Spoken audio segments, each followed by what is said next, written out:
Halo semuanya, selamat datang di sesi bedah materi kita kali ini. Hari ini, kita bakal langsung terjun dan membedah tuntas salah satu jaringan pertahanan udara berlapis yang paling canggih di dunia. Kita akan bongkar lapis demi lapis nih, supaya kita bisa benar-benar paham gimana sih sistem super kompleks ini bekerja, mendeteksi sampai mencegat berbagai ancaman udara modern. Jadi, kalau Anda suka dengan teknologi pertahanan dan strategi yang terstruktur, nah, Anda berada di tempat yang sangat tepat. Yuk, kita mulai? Oke, ini dia peta perjalanan kita hari ini. Kita akan mulai dari memahami konsep pertahanan udara berlapis, lalu masuk ke 3 lapis perisai utamanya, mencari tahu siapa otak di balik perisai ini, apa saja kelemahan dan ancaman saturasi yang mengintai, dan pastinya kita tutup dengan melihat masa depan perang udara. Langsung saja kita masuk ke bagian pertama, konsep pertahanan udara berlapis. Anda mungkin bertanya-tanya, kenapa sih satu sistem rudal saja nggak pernah cukup buat melindungi sebuah negara di era modern ini? Jawabannya ada pada konsep multi-layer defense atau pertahanan berlapis. Coba dibayangkan sebuah kastil raksasa. Kastil itu kan nggak cuma dijaga sama satu pintu gerbang utama ya. Pasti ada paritnya, ada tembok tinggi yang berlapis-lapis, dan ada penjaga di menara pengawas. Nah, persis seperti itulah esensinya. Setiap lapisan pertahanan udara ini punya fungsi dan jangkauan intersepsi yang amat sangat spesifik. Kenapa harus dipisah-pisah? Ya karena ancamannya juga beda-beda banget. Mulai dari roket jarak pendek, drones kepalan tangan, sampai rudal balistik jarak jauh yang melesat kencang. Tujuan utamanya jelas, memastikan wilayah sipil dan fasilitas vital tetap terlindungi dari atas, sekaligus memberikan kebebasan penuh buat operasi militer tanpa hambatan. Sekarang, mari kita lihat wujud aslinya di bagian kedua. 3 lapis perisai utama. Pembagian tugas di sini benar-benar rapi dan memukau. Di garis depan atau lapis pertama, kita punya sistem yang sangat terkenal, Iron Dome. Jangkauannya antara 4–70 km, bertugas mencegah ancaman jarak dekat seperti roket, mortir, atau drone menggunakan rudal Tamir. Nah, kalau ancamannya datang dari jarak menengah, antara 40–300 km, giliran lapis kedua yang beraksi, yaitu David Sling. Sistem ini menggunakan rudal standar dengan teknologi hit-to-kill yang akurasinya luar biasa untuk menghancurkan rudal taktis. Dan di lapis yang paling atas, the big guns-nya, ada sistem Aero 2 dan Aero 3.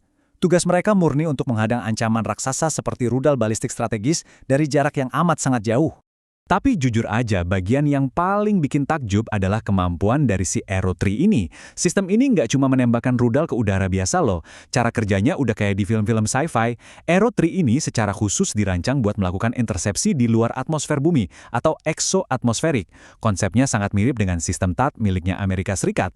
Artinya, rudal balistik antar benua itu bisa diledakkan dan dihancurkan di luar angkasa sana sebelum ancaman tersebut sempat masuk kembali ke atmosfer bumi. Mengesankan sekali bukan? Pastinya, arsitektur pertahanan raksasa yang udah teruji di medan tempur ini nggak mungkin dibangun sendirian. Ini adalah hasil kolaborasi epik dari raksasa-raksasa industri pertahanan dunia, yaitu Rafael Advanced Defense Systems, Israel Aerospace Industries, dan Elbit Systems. Mereka benar-benar bahu-membahu untuk memastikan setiap lapis perisai ini bisa berkomunikasi dan beroperasi sebagai satu unit tunggal yang terintegrasi sempurna. Mari kita selami lebih dalam lagi di bagian ketiga, otak di balik perisai. Coba Anda pikirkan, semua rudal super canggih tadi, itu nggak bakal ada gunanya tanpa otak tak kasat mata yang mengendalikannya. Proses intersepsi ini terjadi dalam hitungan sepersekian detik, waktu yang literally menentukan jalannya pertempuran. Langkah pertama, radar multi-layer super canggih seperti EL@Strip M2084 akan langsung mendeteksi dan melacak ancaman sejak dini. Langkah kedua, jaringan komando dan kontrol atau C2 akan mengambil alih, menganalisis data dan membagi target secara otomatis. Hebatnya lagi, sistem ini bisa memprediksi dengan presisi apakah sebuah roket bakal jatuh di area padat penduduk atau cuma di lahan kosong. Kalau di lahan kosong, dibiarkan saja. Tapi kalau terdeteksi berbahaya, kita masuk ke langkah ketiga.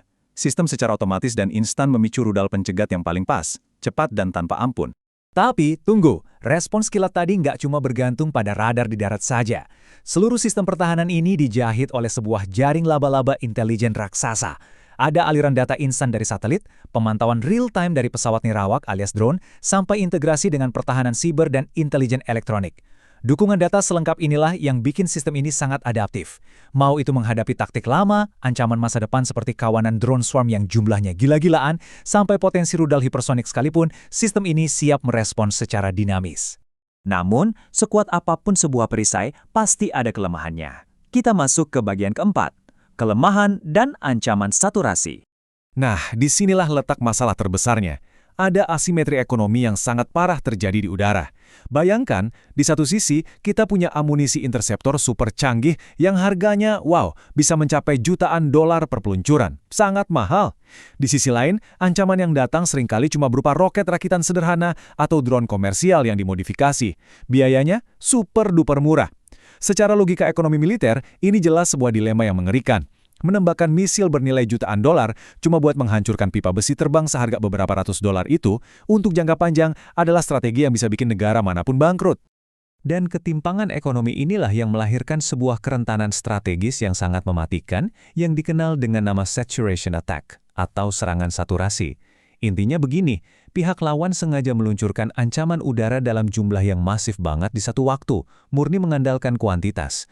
Karena roket mereka sangat murah, mereka sanggup menembakkan ribuan roket sekaligus. Tujuannya apa? Untuk membanjiri sistem pertahanan, secanggih apapun komputasi dan radar sebuah perisai anti udara, secara matematis dan fisik, sistem tersebut pasti akan mencapai kapasitas maksimal dan akhirnya kewalahan. Lalu, bagaimana solusinya? Kita temukan jawabannya di bagian kelima, masa depan perang udara. Jadi, ini adalah pertanyaan senilai miliaran dolar buat para ahli strategi. Bagaimana sih cara kita mengatasi hujan ancaman roket murah ini secara efektif tanpa menguras habis anggaran negara? Coba Anda pikirkan sejenak. Jawabannya ternyata ada pada sebuah sistem futuristik yang dinamakan Iron Beam. Ini bukan rudal konvensional, teman-teman. Ini adalah senjata energi berbasis laser. Iron Beam menembakkan energi laser daya tinggi yang secara harfiah akan membakar dan menghancurkan target jarak dekat, entah itu drone, mortir, atau roket. Game changernya ada di mana? Jelas di biayanya. Biaya operasional untuk sekali tembak menggunakan laser ini amat sangat murah, cuma sekian persen dari harga satu buah rudal pencegat tradisional. Selama sistem ini dialiri listrik, pelurunya tidak akan pernah habis. Gila banget kan? Oke, dari semua hal yang kita bahas hari ini, ada beberapa pelajaran strategis yang saat ini sedang dicatat baik-baik oleh militer di seluruh dunia. Pertama, punya satu jenis rudal canggih saja itu dipastikan nggak akan pernah cukup. Kedua, kunci utama keberhasilan di medan tempur modern bukanlah sekedar amunisi, tapi seberapa brilian Anda bisa mengintegrasikan sensor, radar, dan sistem komando Anda. Dan yang ketiga, dengan ancaman drone murah yang makin menjamur di mana-mana, punya sistem pertahanan berbiaya operasional rendah, seperti senjata laser tadi, sekarang ini sifatnya bukan lagi pilihan, tapi sudah menjadi kewajiban mutlak. Kalau boleh saya rangkum, kutipan ini merangkum semuanya dengan sangat tepat. Pertahanan udara modern tidak cukup hanya dengan satu jenis rudal. Arsitektur pertahanan saat ini mutlak harus berlapis-lapis, terintegrasi dengan sangat kuat, dan terus beradaptasi dengan hukum realitas ekonomi militer. Faktanya, nggak ada yang namanya silver bullet atau peluru ajaib tunggal dalam peperangan udara di era sekarang. Semuanya murni bergantung pada sebuah ekosistem utuh yang saling terkoneksi. Nah, seluruh pembedahan kita hari ini membawa kita pada satu pertanyaan penutup yang bikin penasaran. Mampukah senjata energi seperti Iron Beam sepenuhnya menggantikan rudal tradisional di masa depan? Atau justru, keduanya memang ditakdirkan untuk selalu hidup berdampingan demi menutupi kelemahan masing-masing? Terima kasih banyak sudah bergabung di sesi bedah materi yang sangat intens ini. Saya harap pembedahan visual kita hari ini benar-benar bisa membantu Anda memahami rumitnya sistem perisai udara modern. Sampai jumpa di topik seru lainnya, dan ingat, teruslah belajar.